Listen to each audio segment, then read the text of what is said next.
श्री कृष्ण चैतन्य प्रभु नित्यानंदा श्री अद्वैत गदाधर शिवसदि गौर भक्तवृंद। हरे कृष्ण कृष्ण कृष्ण हरे हरे, हरे राम राम राम हरे हरे। सभी भक्तों का स्वागत है। आज की कथा का नेम है मार्कंडेय ऋषि की कथा। तो मार्कंडेय ऋषि एक बहुत बड़े ऋषि थे और जो बहुत ही कई जन्मों तक आज भी वो अमर हैं। मार्कंडेय ऋषि के पिता का नाम मार्कंडू था और उनकी माता का नाम मरुदमती था। मार्केंडू और मरुदमती के कोई संतान नहीं थी, लेकिन उनकी बड़ी इच्छा थी कि वो उनको एक पुत्र की प्राप्ति हो। वो बहुत बड़े मार्केंडू एक बहुत बड़े ऋषि थे और बहुत तपस्या करते थे और कई करोड़ों साल तक भी तपस्या करते थे। एक बार उन्होंने सोचा कि हम जंगल में जाके भगवान शिव की तपस्या करते हैं, और मार्केंडू और उनकी पत्नी मरुदमती दोनों जंगल में गए और तपस्या करना स्टार्ट किया। करोड़ों साल की तपस्या करने के बाद भगवान शिव प्रकट हुए। भगवान शिव उनकी तपस्या से बहुत प्रसन्न हुए और उनको एक वरदान दिया। उन्होंने मार्केंडू से कहा कि मार्केंडू मांगो, क्या मांगता है, क्या आपको चाहिए, आपको जो वरदान चाहिए हम उसको देंगे। मार्केंडू ने कहा, भगवान आपका दिया मेरे पास सब कुछ है, लेकिन मेरे पास मुझे एक पुत्र की इच्छा है। मार्केंडू भगवान शिव ने कहा, तथास्तु, लेकिन इसमें एक कंडीशन है। जो पुत्र होगा उसमें एक कंडीशन है। या तो आप शॉर्ट एज का पुत्र लो जो इंटेलिजेंट होगा। सेकंड, लॉन्ग एज का बहुत दीर्घायु का पुत्र आपको मिलेगा, लेकिन वो बहुत शत्रु प्रवृत्ति का होगा, वो बहुत ही उत्पात मचाएगा। अब आप देख लो कौन सा पुत्र आपको चाहिए। मार्केंडू ने तनिक भी विचार न किया, एकदम क्विक रेस्पॉन्स देते हुए मार्केंडू ने शॉर्ट एज वाला जो कम आयु का था लेकिन इंटेलिजेंट वाला पुत्र उसको लिया। और यही जो पुत्र है, इस यही मार्केंड ऋषि हैं। उस टाइम में मरुदमती माता जी ने एक पुत्र को जन्म दिया और यही पुत्र मार्केंड ऋषि हैं। बताया जाता है कि मार्केंड ऋषि आज भी अमर है। मार्केंड ऋषि जब जन्म हुआ तो उससे ही बड़े वो इंटेलिजेंट थे, बहुत ही ज्यादा इंटेलिजेंट थे और बहुत तेज था उनके मुख पर। मार्केंड ऋषि बचपन में बहुत भगवान की बहुत सेवा करते थे, अपने टाइम पे पूजा करते थे, तप करते थे। बचपन से ही उनको इस तरह की शिक्षाएं दी गई और आज तक भी भगवान मार्केंड ऋषि आज तक भी अमर हैं। लेकिन मार्केंड ऋषि की जो एज थी वो बहुत कम थी। भागवत में बताया गया कि मार्केंड ऋषि की एज 6 इयर्स थी ओनली। जब वो 5 साल के हो गए तो उनके माता पिता को थोड़ी चिंता होने लगी। उनको लगा कि अब मार्केंडा ऋषि जो हैं, अब उनकी मृत्यु नजदीक है। तो मार्केंडा ऋषि के पिता रोज उनको गंगा स्नान लेके जाते थे। तो जब उनकी मृत्यु में 3 दिन शेष बचे तो हर रोज की तरह वो गंगा स्नान लेके जाते थे। और जब 3 दिन शेष बचे तो उस तरह उनके माता पिता को बहुत ही ज्यादा परेशानी होने लगी, बहुत दुख होने लग गया। और गंगा के किनारे जैसे ही मार्केंडा ऋषि ने स्नान किया और जब बाहर आए माता सब, तो सप्त ऋषि वहां से निकल के जा रहे थे। मार्केंडा ऋषि ने सप्त ऋषि को प्रणाम किया और सप्तऋषि ने उन्हें चिरंजीवी भाव का वरदान दिया। चिरंजीवी भाव मतलब लंबी आयु का वरदान। मार्केंडा के पिता ने कहा कि भगवान, ये इसकी आयु तो सिर्फ 3 साल बची है, सॉरी 3 डेज बची है, और आपने इनको चिरंजीवी भाव का वरदान दे दिया तो आपका तो वरदान झूठा हो जाएगा। सप्तऋषि भी सोच में पड़ गए।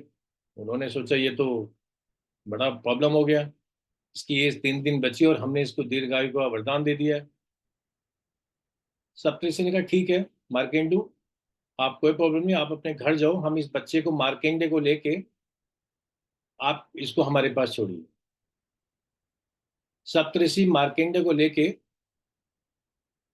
भगवान लाइक ब्रह्मा के पास गए, ब्रह्मा जी के पास गए। और मार्केंडे ऋषि ने फिर ब्रह्मा जी को दंडवत प्रणाम किया और ब्रह्मा जी ने भी चिरंजीवी भाव का वरदान दे दिया। सप्तऋषि ने कहा भगवान ब्रह्मा जी, ये तो 3 दिन इसकी आयु शेष बची है और आपने भी इसको चिरंजीवी भव का वरदान दे दिया और यही गलती हमने भी की है, तो हमें तो समझ आ नहीं रहा हम क्या करें, आप इसका सॉल्यूशन निकालो। ब्रह्मा जी ने कहा जब आपको पता ही था कि इसकी 3 दिन शेष बची तो आप इसको मेरे पास क्यों लेके गए? तो अब ब्रह्मा जी भी फंस गए। ब्रह्मा जी ने कहा ठीक है कोई प्रॉब्लम नहीं है, इसको बच्चे को लेके चलते हैं शिव जी के पास। तो ब्रह्मा जी, सप्तऋषि और मार्कंडेय ऋषि सारे गए शिव जी के पास।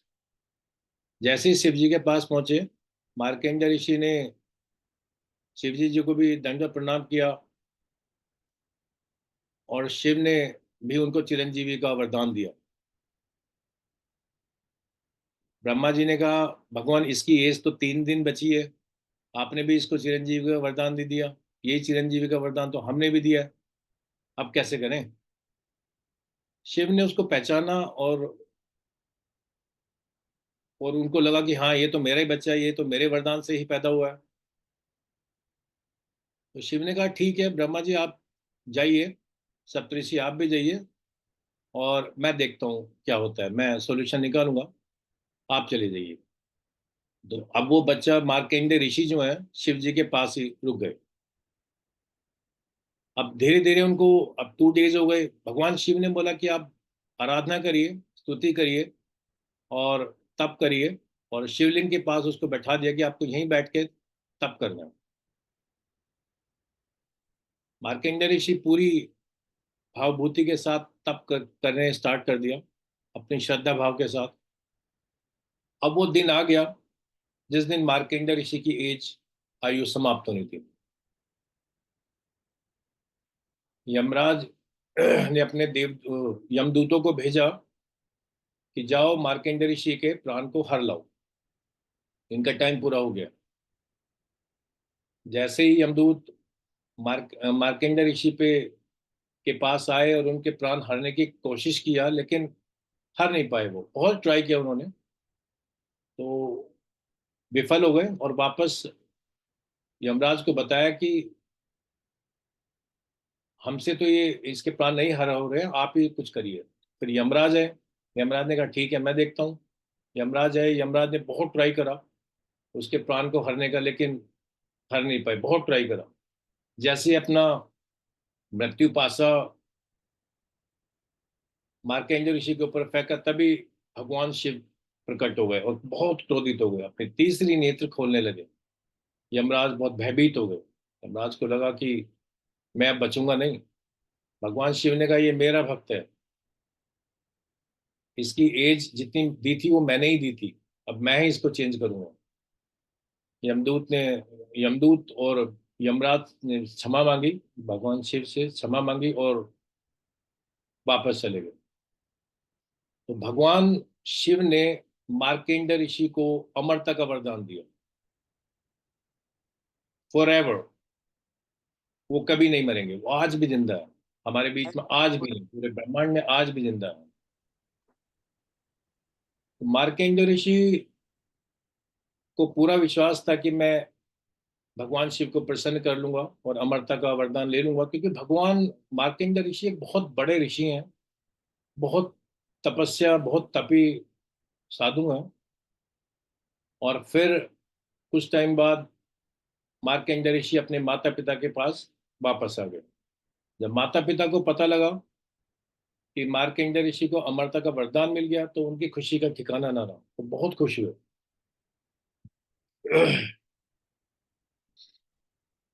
हमारे शास्त्रों में बताया है कि ऐसे 8 महापुरुष हैं जो आज भी अमर है।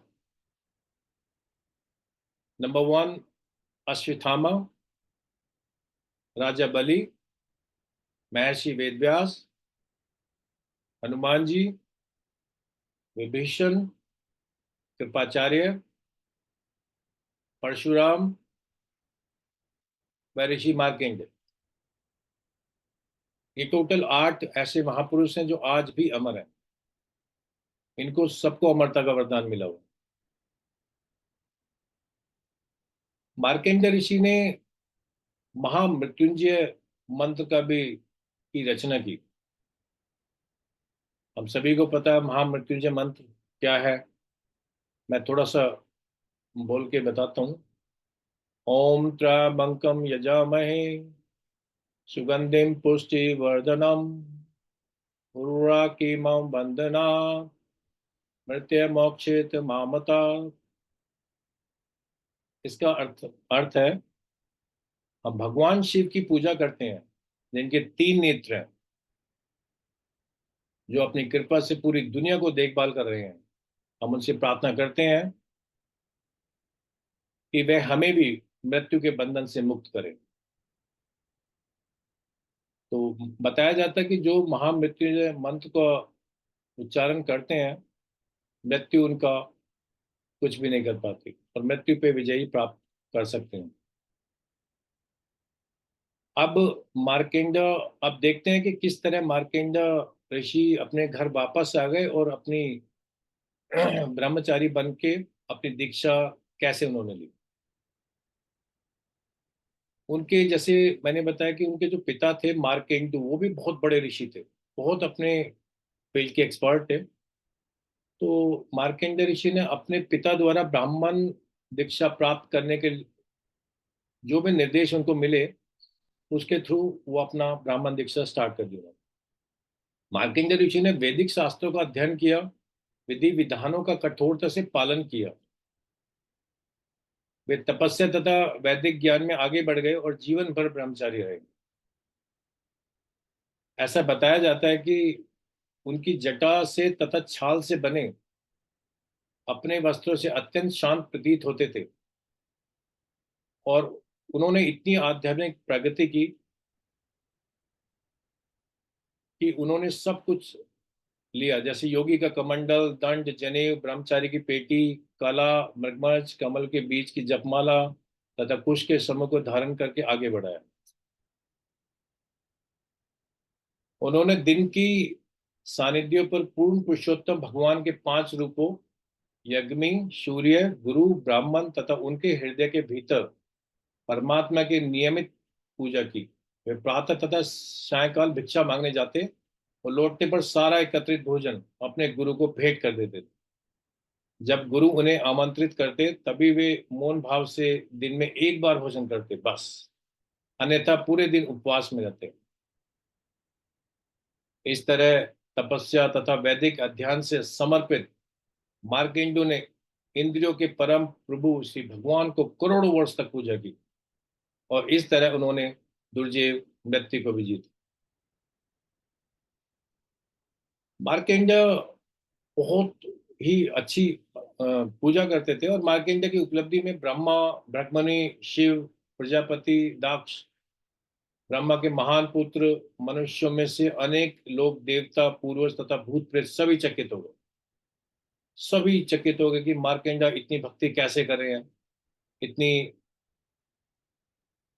इस तरह भक्ति योगी मार्कंडेय मुनि ने तपस्या, वेदाध्ययन तथा अनुशासन द्वारा कठोर ब्रह्मचार्य व्रत धारण किया और फिर सातों उत्पातों से मुक्त अपने मन से वे अंदर की ओर मुड़े और पूर्ण पुरुषोत्तम भगवान का ध्यान किया, जो भौतिक इंद्रियों से परे है।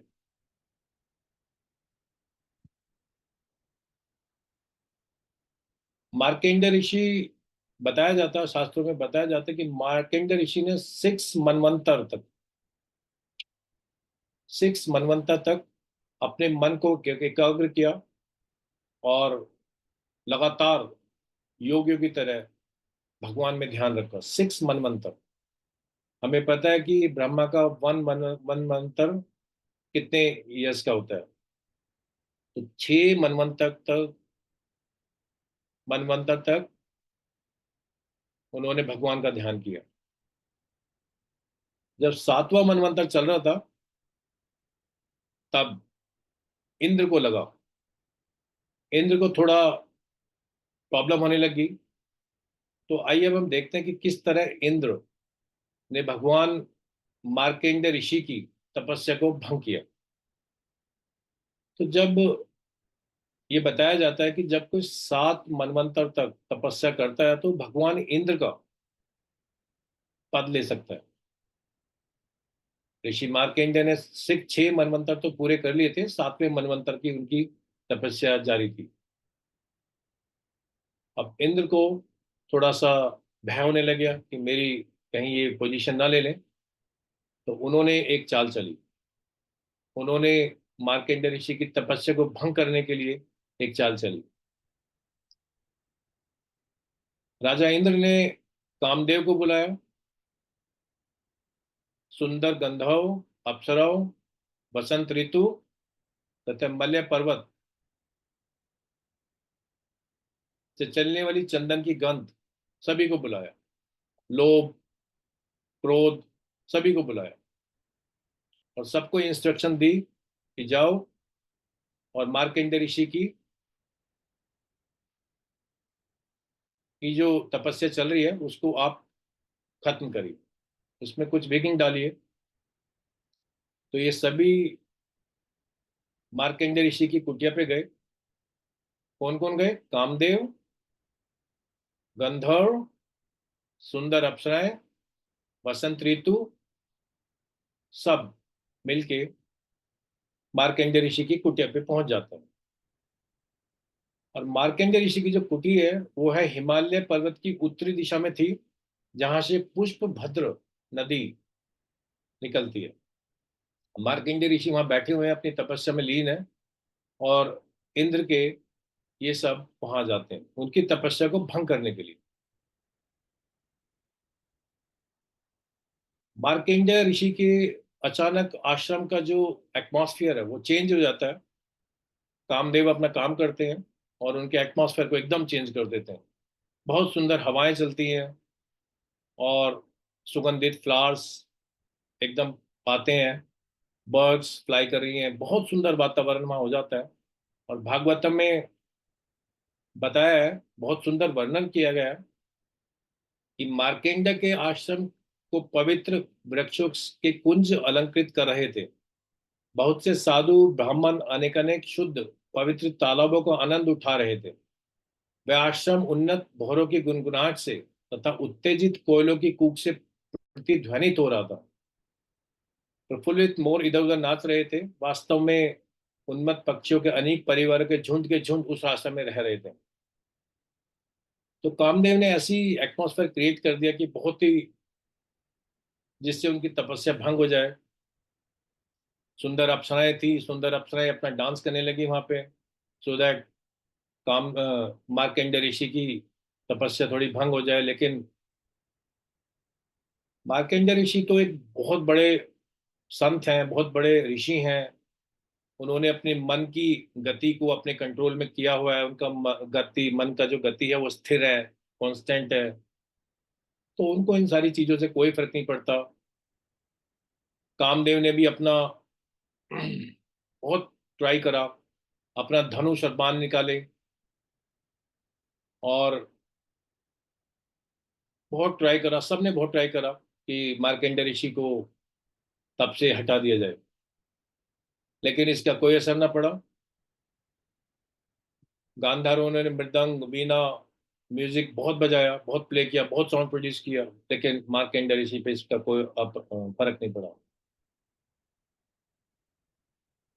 कामदेव ने अपने 5 सितारों वाला तीर भी निकाला और उससे भी ट्राई किया कि मार्कंडेय ऋषि को थोड़ा विचलित हो जाए, लेकिन मार्कंडेय ऋषि पे इसका कोई असर न पड़ा। और देखते ही देखते इंद्र भी वहां प्रकट हो गए और इंद्र ने भगवान मार्कंडेय ऋषि से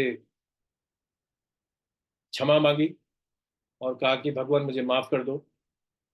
मार्कंडेय ऋषि ने इंद्र को माफ कर दिया, और इस तरह इंद्र बिना कुछ करे, बिना मार्कंडेय ऋषि को विचलित किए हुए वापस अपने सभी के साथ वापस चले गए।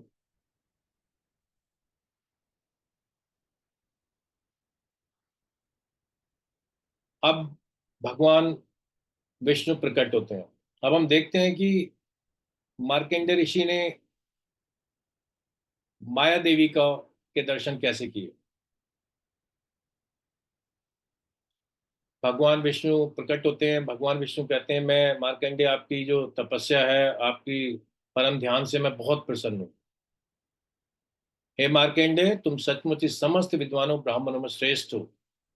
तुमने परमात्मा पर ध्यान स्थिर करके अपनी अविचल भक्ति, अपनी तपस्या, अपनी वेदा ध्यान एवं विधि विधानों के प्रति अपनी तत्परता मुझ पर केंद्रित करके अपने जीवन को सफल बना लिया है।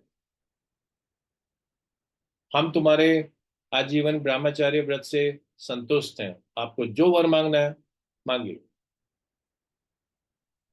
मार्कंडेय ऋषि ने कहा, भगवान मुझे तो बस भक्ति करनी है, लेकिन मुझे ना माया देवी की शक्ति देखनी है। माया देवी क्या है मुझे समझ नहीं आता, तो कृपा करके आप मुझे माया देवी के दर्शन कराएं। भगवान विष्णु ने तथास्तु कहा और अपने बद्री का आश्रम स्थित अपने आश्रम में वापस चले गए। अब मार्कंडेय ऋषि भी अपने कुटिया में आके अपने तपस्या करने लगे और सोचने लगे कि भगवान ने मुझे वादा किया था, मुझे वरदान दिया था कि मैं माया देवी के दर्शन कराऊंगा, लेकिन अभी तक तो कुछ हुआ नहीं है। वरदान तो लग रहा है भगवान भूल तो नहीं गए। तो एक दिन अचानक जब मार्कंडेय ऋषि पुष्प भद्र नदी पर सांध्य काल पूजा में लीन थे, तो सहसा तेज वायु चलने लगी। उस वायु में भयंकर नाद उत्पन्न किया और अपने साथ बहने वाले बादल लेके आई, और बिजली और गर्जना बड़ी गड़गड़ाहट थी, जिन्होंने सारी दिशाओं के डिस्ट्रक्शन स्टार्ट कर दिया। शास्त्रों में बताया जाता है, भागवतम के 12th कैंटो में चैप्टर 9 में इसकी माया देवी के दर्शन की बहुत सुंदर व्याख्या की गई है। सभी दिशाओं में 4 महासागर प्रकट हो गए, चारों तरफ पानी पानी हो गया, पूरा ब्रह्मांड पानी से भर गया। और मार्कंडेय ऋषि उस पानी में बस बहते जा रहे हैं। उनको कोई सुध नहीं है किधर वो जा रहे हैं। पानी जिधर उनको लेके जा रहा है, चारों तरफ पानी पानी। क्रोकोडाइल, अंदर जो इंसेक्ट होते हैं पानी के अंदर, सब बड़े बड़े स्केल पे क्रिएट हो गए। बहुत हजारों लाखों क्रोकोडाइल अंदर हैं जो मार्कंडेय ऋषि पर अटैक करते हैं। बड़ी बड़ी मछलियां उन पर अटैक करती हैं। पूरा ब्रह्मांड पानी पानी हो गया। उनके साथ में जो और भी ऋषिगण थे, सब पानी में लीन हो गए, सब पानी के अंदर बह रहे हैं, और किसी को कोई सुध नहीं कि कौन कहाँ जा रहा है। और उनकी जटाएं छितर गई। महामुनि जल में इधर उधर अकेले घूम रहे हैं, मानो मूक तथा अंधे हों। तो मतलब उनको कुछ नहीं पता लग रहा कि मैं कहाँ जा रहा हूँ, क्या कर रहा हूँ। ये सब एक तरह से माया का इफेक्ट है। तो अभी भगवान बताएंगे कि माया क्या चीज है, और मार्कंडेय ऋषि भी बताएंगे कि किस तरह माया का इफेक्ट यहाँ पे आता है। तो इस तरह फंसते फंसते बहुत करोड़ों साल हो गए, और करोड़ों साल के बाद मार्कंडेय ऋषि समुद्र के अंदर ही उन्होंने एक टापू को देखा। एक टापू था, और उसके ऊपर एक बरगद का पेड़ था, और बरगद के पेड़ पे एक पत्ते पे एक छोटा सा बच्चा लेटा हुआ है। तो मार्कंडेय ऋषि बड़े सरप्राइज हुए। उन्होंने कहा कि ये कैसे हो सकता है, यहाँ तो पूरे ब्रह्मांड में पानी पानी है, ये टापू कहाँ से आया। और इस टापू में एक पत्ते पे छोटा सा बच्चा, ये कहाँ से आ गया। वो बड़े सरप्राइज हुए। तो उन्होंने भगवान का ध्यान किया, भगवान की भक्ति में लीन रहे। अच्छा, इस पूरे प्रोसेस में चाहे कुछ भी करोड़ों साल हुआ हो, वो इधर उधर पानी में जलते रहे, लेकिन उन्होंने भगवान का ध्यान कभी नहीं भूला। वो बहुत बड़े तपस्वी थे, और भगवान की भक्ति हमेशा करते रहे, चाहे कोई भी विपदा आ जाए, कुछ भी सर्कमस्टेंसेस हो। उन्होंने भगवान की भक्ति को नहीं छोड़ा। और इस तरह उन्होंने देखा कि तब वो छोटे बच्चे ने कहा, मार्केंडू मैं तुम्हारी सहायता करूंगा, तुम बिल्कुल भी विचलित नहीं हो। और ये सिर्फ ये दिखाने के लिए कि माया क्या चीज है। मार्केंडू को समझ आया कि मार्केंडू को समझ आ गया कि माया क्या चीज है।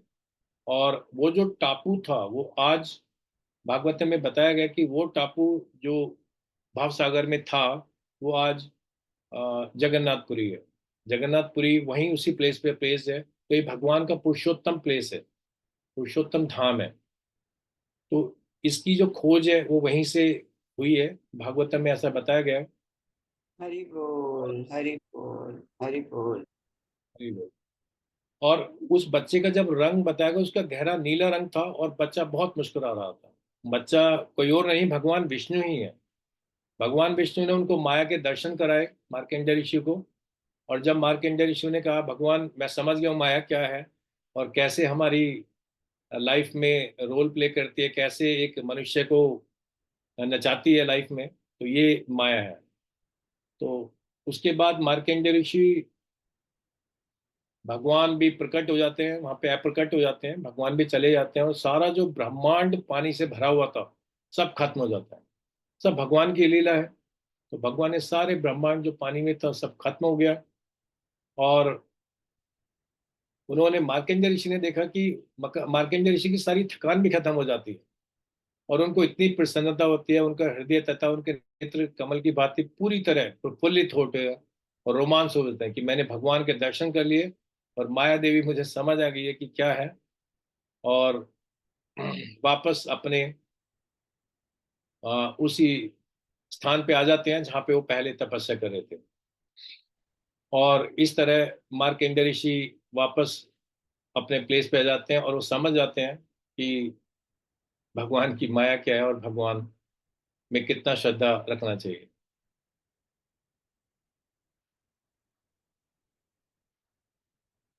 अब लास्ट में हम ये समझते हैं कि इस स्टोरी से हमें क्या समझ आया। बहुत सारे पॉइंट्स हैं इस स्टोरी से समझने के लिए, लेकिन मैं सिर्फ एक पॉइंट को डिस्कस करूंगा। वो है कि मार्कंडेय ऋषि की कथा एक शक्तिशाली अनुस्मारक है। विश्वास और भक्ति के साथ हम सबसे कठिन चुनौतियों पर नियंत्रण कर सकते हैं। मृत्यु की मंडराती विपदा के बावजूद, इतनी विपदा उनके ऊपर आई, लेकिन भगवान शिव और भगवान विष्णु की उन्होंने अटूट प्रतिबद्धता हम सब के लिए प्रेरणा है। उन्होंने इतनी शक्ति थी, इतनी आध्यात्मिक ज्ञान था उनको कि उन्होंने कभी भी भगवान की शक्ति को नहीं छोड़ा और उनको पूरा विश्वास था कि भगवान मुझे इस भावसागर से बाहर निकालेंगे। इस तरह ही मैं कथा को समाप्त करता हूँ। आई होप आपको पसंद आया होगा। अगर कोई त्रुटि हो तो मुझे माफ करिए। जय गुरुदेव की जय। शिला प्रभात की जय। हरि बोल, हरि बोल। हरे कृष्णा, हरे कृष्णा, प्रभु हरे कृष्णा, हरे कृष्णा।